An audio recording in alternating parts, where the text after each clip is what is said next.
Yeah, Teachers' Day is on Monday. So the State Bank of India thought that this would be a befitting occasion where we could show our support to the teaching community and also to Breach School. So on behalf of the State Bank of India, I have great pleasure in handing over this.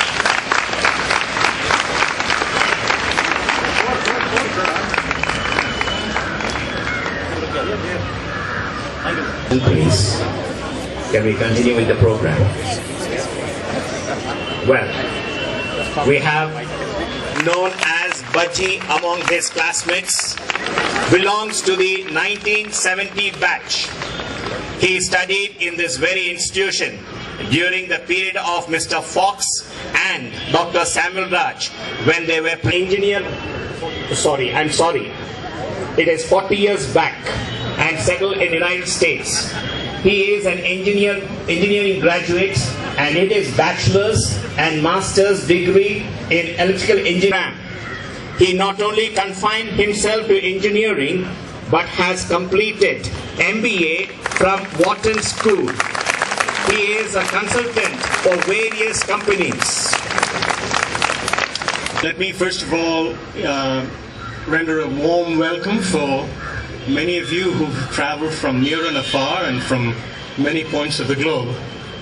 I'll hasten to add that this welcome also is from those who could not be here today for various reasons, but certainly are here in spirit, including Raj Mutharasan of the 1962 batch, who called me yesterday all the way from Philadelphia to send his good wishes to you. So, welcome. To share a few words with you this morning.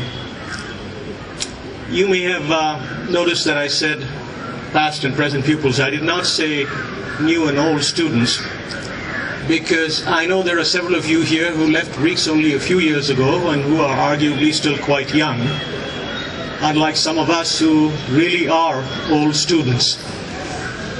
I was part of the class of 1970. Now I know what some of you may be thinking. Wow, 1970. That was Abhishek Bachchan and Aishwarya Rai were not even born yet. And there was no iPod or iPad. We had eyeglasses. And I suppose if you really wanted to get fancy, the girls used their eyeliner. Maybe.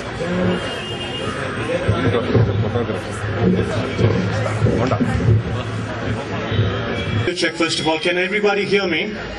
Yeah? Yeah? Okay. Silence, especially from this side, there's a lot of noise from here. So anyway, I was talking about, talk about overachieving here.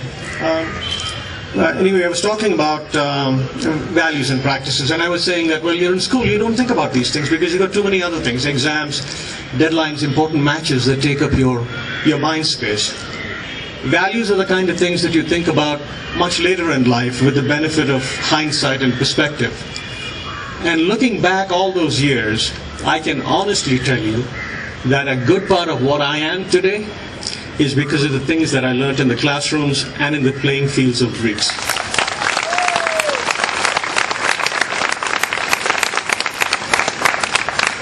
And I thought what I would do today is to talk about a few of those and perhaps offer a suggestion or two to the students here. The first thing that I'd like to ask you to keep in mind is to always follow your dreams. Now, I must have been a strange child when I was here at Breeks, because I used to go to the public library up by the collector's office across from Higginbotham's. Now, that building is no longer a library, it's a lawyer's office. And I would go to this library and cut out pictures from magazines, pictures of astronauts, because I was completely fascinated by the space program. I sat up all night listening to the radio because we had no television, listening to the Voice of America until 8:27 a.m. Indian Standard Time, July 21st, 1969, when Neil Armstrong first stepped on the moon. And I remember I went bleary-eyed to school after that because it was a Monday morning. Now, I took that passion with me through college. And as Mr. Barnabas indicated, I was fortunate enough to have been able to work on the Space Shuttle Propulsion Control Program when I got out of graduate school. Now, sure enough, there was a big element of opportunity and luck involved with that. But I believe that you can actually change your luck and shape your fortune somewhat through focus and effort. Because at the end of the day, if you do what you love, you will be good at it. And if you're good at something, chances are you will be recognized and rewarded, which means you will be spurred on to even greater things. So the first thing that I would like to ask you to do is to think about what your dreams are. Think about what your passion is and follow that steadfastly through your life. The second thing that I would like to ask you to keep in mind is to never give up. You know, life will throw all kinds of barriers in your path. There'll be obstacles, bumps in the road, detours, what have you. But the important thing to remember is that if you get knocked down, pick yourself and keep going. You know, I was part of a Willie House, and as you can see, I'm wearing green today. And the Willie House motto is Perseverando Vincumus, and this is in Latin. And it means through perseverance we conquer. Now, I learned that lesson here at Greece, running through those hills up there on the cross-country race, when every part of your body is asking you to quit, and then you push yourself and will yourself to carry on and complete the course, not necessarily to get to the first 20 or to win. I was never that good. Or playing football in the icy rain and you're soaked to the bone. You're covered with mud. There's mud inside your ears and you really want to go home and take a hot bath. And then you look up and you see the then principal, Mr. Fox, playing as goalkeeper, as covered in cold mud as you are, not willing to give up. So, as you follow your goals, stay the course, don't give up. The other side of the coin of not giving up is keeping focused. Now, there will be so many distractions and temptations from outside school that will come at you. So what I'd like to ask you to think about is, think about a Sachin Tendulkar or a Rahul Dravid. I'm a big Rahul Dravid fan, by the way. Playing at Eden Gardens at Kolkata. There are 100,000 screaming fans and the drums are beating and mirrors are flashing and there's bedlam everywhere. But the only thing that a Sachin or a Rahul would see is that ball coming at them from the bowl. So as you prepare yourself for your exams and pursuing your goals, train yourself from now to focus and cut out all other distractions. And now I'm going to say something that might sound very odd in India, where many things are being talked about in terms of lakhs and crores of rupees and so on. Don't let money rule your life. Now don't get me wrong, money has an important role to play in life. Someone said, well, you know, money doesn't buy happiness. But, you know, it's equally true that happiness alone won't pay your bills. So, be careful with money. Be practical with money. But don't make it become an obsession. Do what you love. And that money will follow in its own time. Learn to become effective members of teams. Now, in a competitive world, it is very rare that a lone wolf is able to climb up to the top of a mountain anymore. Many of you will find yourselves as part of organizations where each of you has a role to play in pursuit of a larger goal. And an important part of being a team member is learning to listen. Or as someone put it, learning to see with your ears. Listen carefully to other people's point of view, even if they are different from yours. Put yourself in their shoes and try to see the world from their perspective. And in the end, you might actually come back to your own opinion, but that's okay, because at least it would be a considered and an informed perspective. Now, those of you who've been part of team activities here at Greeks in sports or music or debating and so on will know exactly what I'm talking about. All I'm suggesting is keep in mind those lessons of teamwork and take them with you as you go forward. Now, while it is important to listen, it is also equally important to talk. Now, what I mean by that is that the world is full of so many people who are very good at what they do, but they can't express themselves because either they are reluctant or shy or they don't know how. So what good is it if you're very good at something but nobody knows about it? Now, while there may be many other less apparent ways to approach a challenge. Some of you may have heard of the story of the truck that gets stuck under an overpass, not unlike many parts on the road up to Ooty where the road goes under a low railway bridge.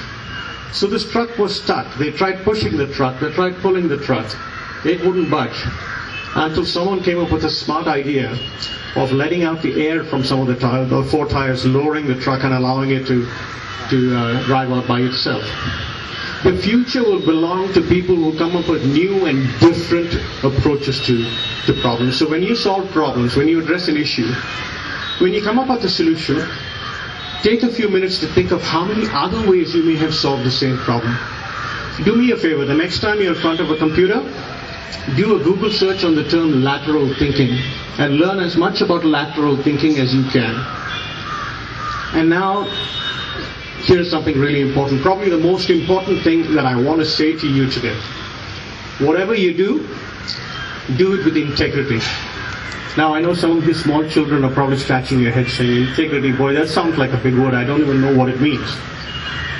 It means very simply, don't cheat, always keep your word, and don't take shortcuts. Now, this is going to be even more important when you leave school and start your working life.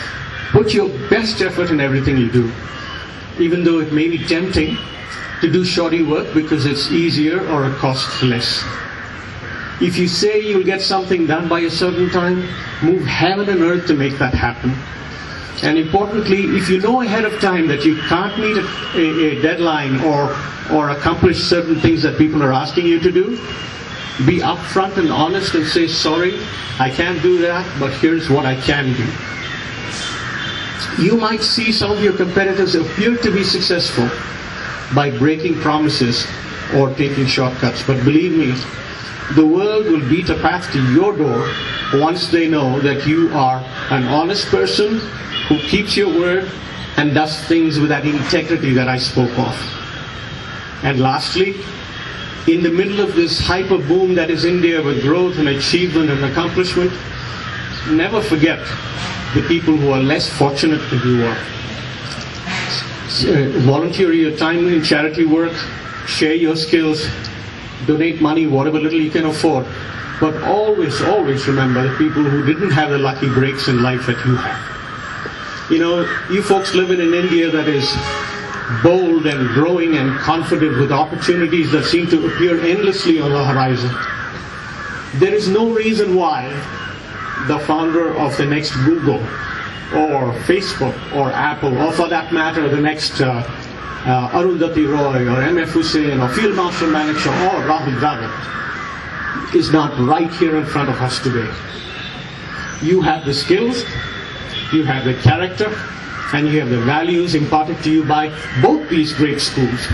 Now all you have to do is to go out there and work hard with focus and integrity and humanity and follow those dreams to the success and happiness that I know is waiting for you.